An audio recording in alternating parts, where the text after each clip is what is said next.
Self-disclosure is one of the things that the South Asian population struggles with. So sharing our problems or misfortunes is something that's frowned upon in the South Asian community, especially when it comes to personal and family-related matters. So I wanted to talk about this, not to shame my culture in any way. I'm proud of who I am and where I come from. The point of talking about this is so that the next generation won't have to deal with the problems that we are dealing with, so that they can be better. The point is, every culture has its problems, whether you realize it or not. And if you don't think your culture has problems, then you're probably too proud to see it. This is also kind of an American perspective. I live in New York City, but I don't think that's necessarily a bad thing. So the first point that comes to mind is nationalism. It's this excessive pride in our own country. It's not just nationalism that's the problem. It's this ultra-nationalism where you value your own people at the expense of others. So it's been creating conflicts since the establishment of Pakistan and Bangladesh. Literally all of these countries have fought against each other, and there are stereotypes about each other, even though a lot of them share the same lineage and ancestry. Even though they used to be one country, the nationalism served a purpose, to create a country, to have a goal that's worth fighting for. But at the expense of that, it's this narrow-mindedness where you see your country as superior and you distrust anyone that's outside of your country. And these borders are man-made. They're not based off of any logical variable. There's animosity towards other South Asian. Like, if you've ever seen the meme about, I'll sacrifice my own life for Pakistan.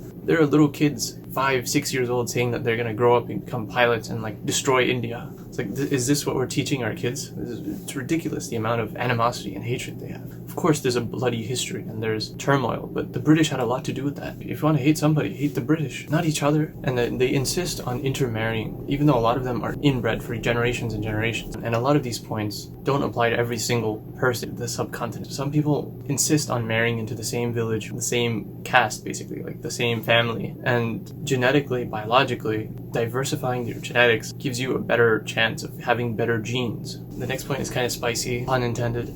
It's the parent-child dynamic.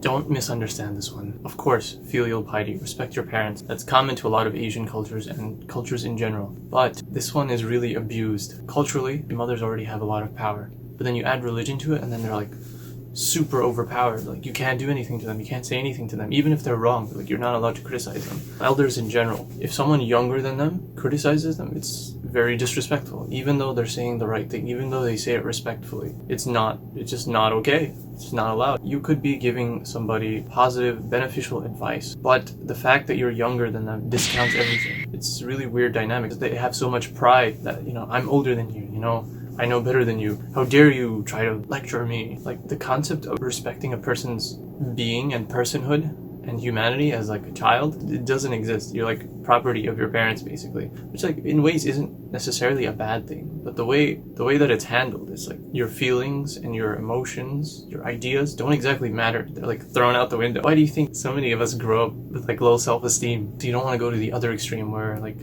everything you say is so important and you're put on a pedestal. And then you have issues with your ego. You become conceited and arrogant. You need the right balance, but it's all the way to the other extreme where your words don't really matter. And you're not really considered an adult until you're married in a lot of cases. And then in some cases, even after you're married, you're still under the influence of others from your family because they control your decisions, your finances, the way that you manage things. You don't have that autonomy. You don't make decisions for yourself. You're just now your own person. And that's a bad thing because your parents aren't going to be around forever. So you can't expect them to take care of everything for you. And you're doing your children a disservice if you're taking care of everything for them. How are they going to take care of themselves? How are they going to take care of their own families if you're not around? How are they going to take care of you if you're calling all the shots? And then there's this general hypocrisy where it's family members are very harsh to each other and then they're a lot nicer to outsiders. And they appear very, very, very friendly, very outgoing to strangers, but they're rude to their own family. This leads to the next point, which is about in-laws and extended family being over-involved. So it's no matter what you do, it's broadcasted to the extended family. And then they compare you to your other family members. Your cousin is doing this, or this person is doing that. Let's say you're doing something totally reasonable, or you're studying something totally reasonable, but your uncle doesn't approve, for example. Then that looks bad. You're not supposed to be doing that because he doesn't think it's a good idea. With all due respect, uncle, you don't even know anything about this field, for example. Let's say you want to become an English professor, right? And your uncle doesn't approve. In some cases, your parents will be no, no, this is not a good idea. You should do something else. You have to obey your parents. There's so much emotional blackmail that goes on. It's like, we raised you, we did this for you, we did that for you.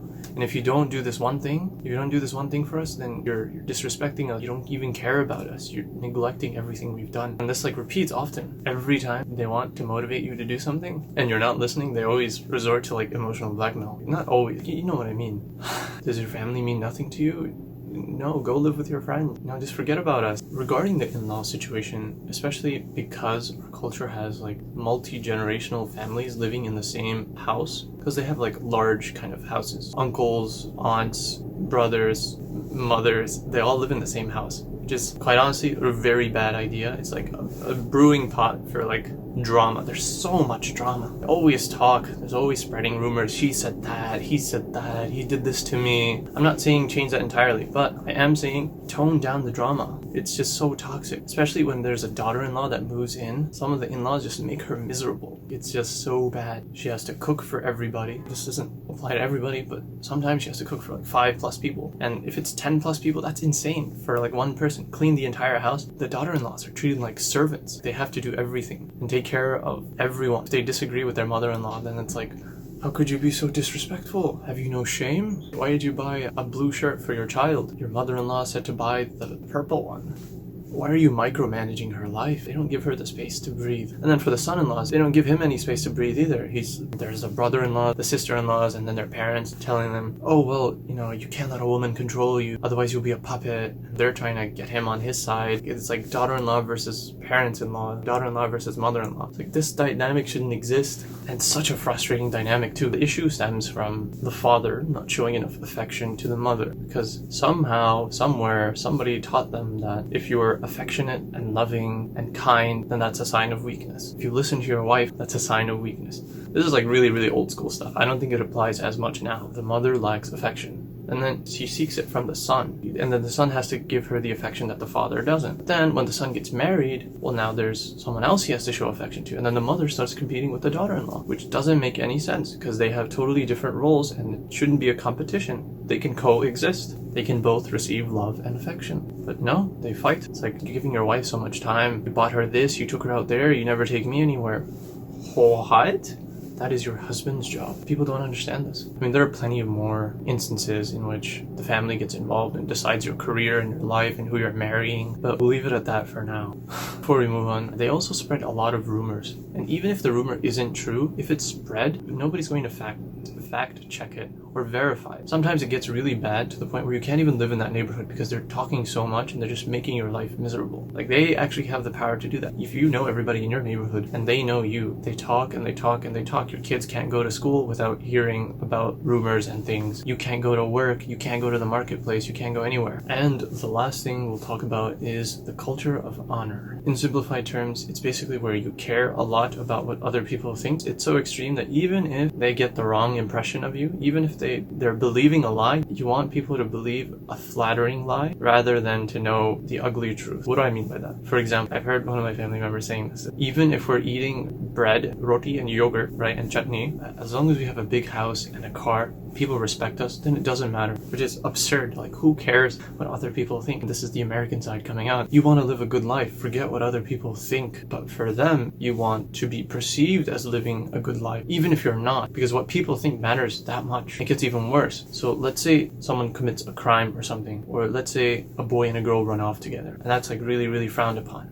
What happens is, first of all, there's a double standard. The guy is left off easy. He's chilling. Nothing really happens to him. Of course, he probably gets rebuked and, it's like, how could you? But then the girl, it's like, oh my gosh, it like ruins her life, man. Like, her family gets ruined. People talk, people spread rumors. And then like there's this concept that once she sleeps around, then she's brought shame to the family. And the only way, in some cases, obviously this doesn't apply to everybody. A lot of cases, this is like remote villages and places. But in some cases, the only way that they can get their honor is to kill their daughter, which is insane. And it doesn't stop there. The insult and the shame is so extreme for them that they have to do that, and then they kill themselves, which is ridiculous. Two people did the same thing, but one person gets punished a lot more, and then you're going to murder somebody and yourself. 3 wrongs don't make a right.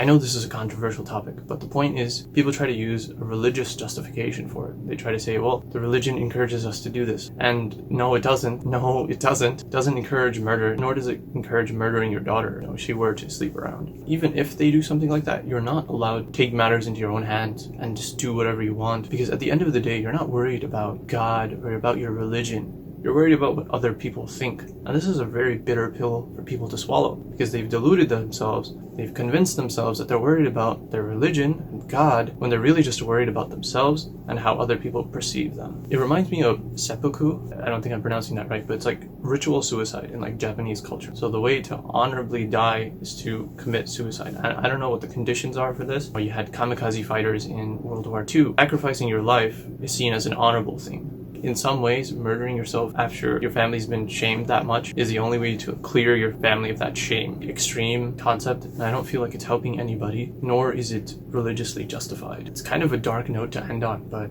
there might be a part 2. That's not to say that other cultures don't share these problems, or have similar problems, or have problems of their own. I'm probably going to get a lot of hate for this, but I feel like it should be said, and I feel like we should work to improve some of these things.